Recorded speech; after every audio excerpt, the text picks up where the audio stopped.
Best cooking tips जो आप देखकर कहेंगे कि पहले क्यों नहीं बताया।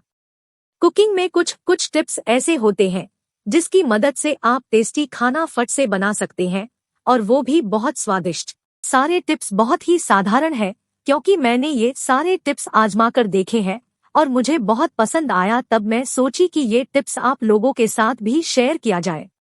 क्योंकि क्या होता है कि कई बार हम बहुत जल्दी में होते हैं, हमारे पास इतना टाइम नहीं होता कि हम टाइम देकर सब कुछ बहुत अच्छे से कर सके, तो उस टाइम यही दिमाग में चलता है कि कम टाइम में चीजें को कैसे सोल्व किया जाए।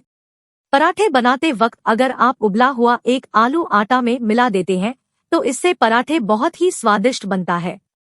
पकोड़े सर्व करते समय अगर आप इनके ऊपर चाट मसाला छिड़क कर सर्व करते हैं तो इससे इसका स्वाद दुगुना हो जाता है।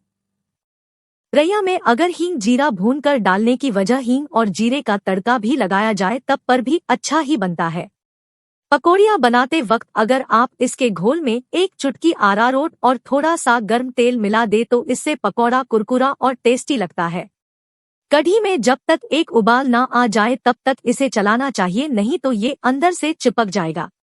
नूडल्स पानी में नमक डालकर बनाएं और फिर इसे निकालने के बाद उन्हें ठंडे पानी से धो ले, इससे नूडल्स आपस में नहीं चिपकते। पराठे या पूरियां घी की बजाय अगर बटर में बनाए जाए तो यह और भी स्वादिष्ट लगेगा।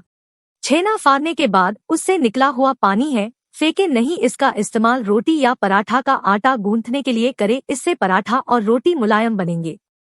पुरानी या बासी ब्रेड को पीसकर एयर टाइट डिब्बे में रख ले, इसका इस्तेमाल कटलेट या कबाब बनाने में करे, वह टूटेंगे भी नहीं और स्वादिष्ट भी बनेंगे। किसी भी ग्रेवी का स्वाद बढ़ाने के लिए प्याज भूनते वक्त उसमें आधा छोटा चम्मच चीनी डाले, चीनी पिघलकर ग्रेवी को अच्छी कलर देगी और स्वाद भी बढ़ेगा। पूरियों को बेलकर पहले 10 मिनट के लिए फ्रिज में रख दे, इससे वह फ्राई करते वक्त ज्यादा तेल नहीं सोखेगी। चावल बनाते वक्त इसके पानी में 1 चम्मच घी और कुछ बूंदे नींबू के रस भी डाल दे, इससे चावल खिले खिले बिल्कुल सफेद बनेंगे। सूजी का हलवा भूनते वक्त इसमें आधा चम्मच बेसन भी मिला देने से हलवा का टेस्ट अच्छा लगता। किसी ग्रेवी में अगर तेल या घी ज्यादा हो जाए तो उसे थोड़ी देर के लिए फ्रीजर या फ्रिज में रख दे, इससे इसका तेल ऊपर जम जाएगा और आप इसे आसानी से निकाल कर फेंक सकते हैं। बाद में अपनी डिश को सर्व करने से पहले दोबारा गर्म कर लें। अगर हर बार भिंडी चिपचिपा बनती है तो इसे पकाते वक्त कुछ बूंदे नींबू के रस भी डाल दे, इससे इसका चिपचिपाना बंद हो जाएगा। धनिया पत्ता का डंठल तोड़कर इसके पत्ते को किसी भी बंद वाले स्टील की कटोरी में रखाकर फ्रिज में 10 से 15 दिन तक स्टोर किया जा सकता है।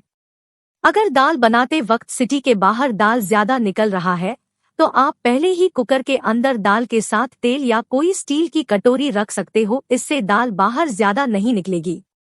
मिर्ची को स्टोर करने के लिए उसका डंठल तोड़कर किसी बंद डब्बे में रखकर फ्रिज में रख दे, इससे मिर्ची बहुत लंबे टाइम तक ताजी रहेगी। गरम रोटियों को कैसरोल में रखने के साथ आप उसमें एक अदरक का एक छोटा टुकड़ा डाल दीजिए, इससे रोटी जल्दी खराब नहीं होती।